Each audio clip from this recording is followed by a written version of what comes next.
Bentrokan antara polisi dengan massa buruh dan mahasiswa terjadi di Jalan Raya Kawasan Industri Jababeka 1 Cikarang Utara, Bekasi, Rabu siang.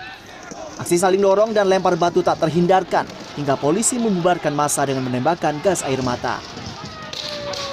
Petugas kemudian mengamankan satu orang yang diduga provokator.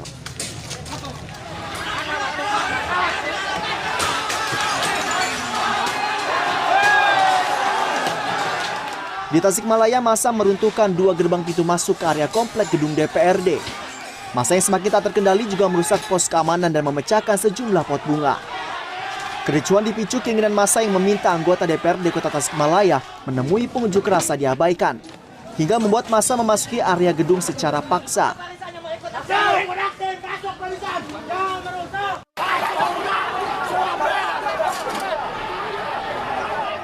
Gerbang kantor DPRD Jawa Tengah di Jalan Pahlawan Semarang juga bernasib sama. Gerbang dirobohkan oleh massa gabungan mahasiswa dan buruh yang memaksa masuk untuk menyampaikan aspirasinya. Seorang anggota kepolisian Polrestabes Semarang terluka hingga harus dilarikan ke rumah sakit karena tertimpa pagar yang ambruk didorong massa.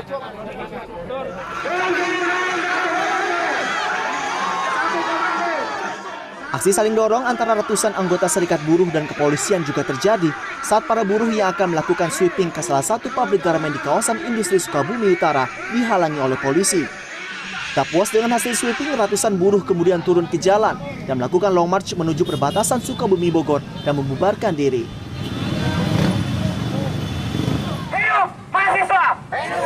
Sedangkan di Makassar, sejumlah jalan protokol diblokir oleh massa dengan menyandera sebuah tronton dan juga membakar ban bekas. Tim Liputan CNN Indonesia. Nah, tadi Bunda sudah kasih clue kalian dengan tayangan video yang akhir-akhir ini sedang ramai nih. Tentang apa ya? Tentang pengesahan Omnibus Law mengenai Cipta Kerja.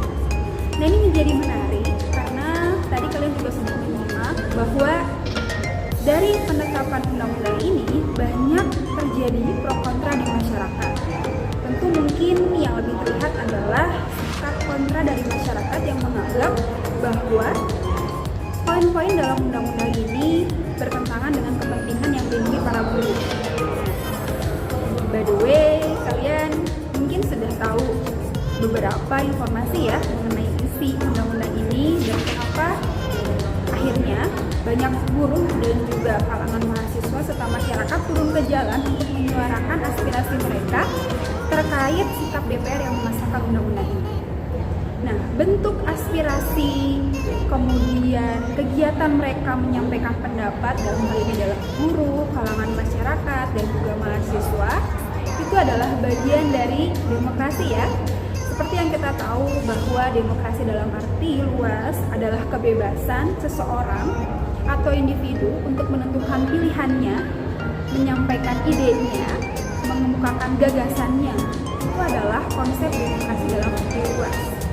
Tapi dalam arti sempit, demokrasi sendiri memiliki makna bahwa pemerintahan yang menganut demokrasi adalah pemerintahan itu berdasarkan pada kekuasaan tertingginya adalah rakyat, atau kalau menurut Abraham Lincoln, pemerintahan dari rakyat, oleh rakyat dan untuk rakyat. Nah, dari hal ini kita tahu bahwa pemegang kekuasaan tertinggi dari sebuah negara yang memiliki sistem demokrasi adalah kekuasaan rakyat yang dalam hal ini juga penyampaian aspirasi dari rakyat itu penting untuk didengar oleh para pejabat negara. Nah, fenomena yang kemarin kita saksikan di mana banyak kalangan masyarakat, buruh dan mahasiswa yang turun ke jalan melakukan unjuk rasa atau demonstrasi menentang pemberlakuan Omnibus Law mengenai Undang-Undang Cipta Kerja, ini adalah bagian dari pelaksanaan demokrasi itu sendiri. Nah, tapi pertanyaannya sebetulnya bagaimana konsep demokrasi yang diterapkan oleh negara kita? Nah, kira-kira bagaimana ya ketika kita melihat fenomena banyaknya masyarakat, buruh, dan juga mahasiswa yang turun ke jalan menyuarakan aspirasinya, bahkan yang menjadi miris adalah tidak sedikit dari mereka yang melakukan tindakan anarkis. Sebetulnya ini sangat disayangkan ya, jika rakyat memiliki kekuasaan tertinggi untuk menyampaikan pendapatnya, tapi oleh segelintir orang bentuk penyampaian aspirasi ini tidak dilakukan secara bijak, pun mungkin pemerintah harus mendengarkan dan juga menerima apa yang menjadi saran dari masyarakat. Itu yang menjadi poin sebetulnya. Bagaimana sih pelaksanaan demokrasi di Indonesia? Yang katanya demokrasi kita menurut demokrasi Pancasila. Nah, yuk kita sama-sama bahas. Demokrasi yang diterapkan di Indonesia adalah demokrasi Pancasila, di mana demokrasi ini menitik beratkan pada kebebasan individu dan juga kekuasaan tinggi di dalam sebuah negara yang dipegang oleh rakyatnya, berasaskan dan berlandaskan gotong royong dan juga kekeluargaan. Artinya demokrasi ini menerapkan poin-poin dan nilai-nilai penting di dalam Pancasila.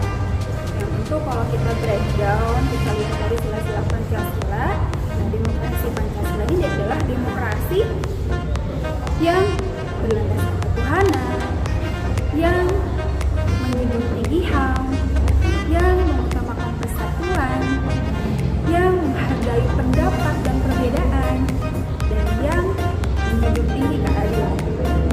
Konsep nilai-nilai dalam Pancasila tersebut menjadi landasan yang penting dalam pelaksanaan demokrasi Pancasila. Sehingga dari Pancasila tadi, nilai-nilai kita tahu bahwa yang membedakan karakteristik masyarakat kita yang kemudian tertuang dalam bentuk demokrasi negara kita adalah sikap kekeluargaan dan gotong royong. Itulah demokrasi Pancasila, yaitu demokrasi yang dalam pelaksanaannya berlandaskan dan berasaskan nilai-nilai kekeluargaan dan gotong. Lalu selain itu apalagi sih yang jadi ciri dari demokrasi Pancasila? Yang pertama, cirinya adalah demokrasi ini sangat menentang adanya paham ateisme. Sebetulnya ini sejalan ya dengan konsep yang ada dalam Pancasila. Sila pertama malah disebutkan ketuhanan yang Maha Esa. Artinya negara Indonesia dalam melaksanakan demokrasinya tentu harus dilandaskan pada nilai-nilai ketuhanan. Yang kedua, pencapaian dari demokrasi Pancasila adalah pengembangan nilai-nilai budi pekerti dan nilai-nilai luhur yang ada di bangsa. Nilai yang seperti apa sih?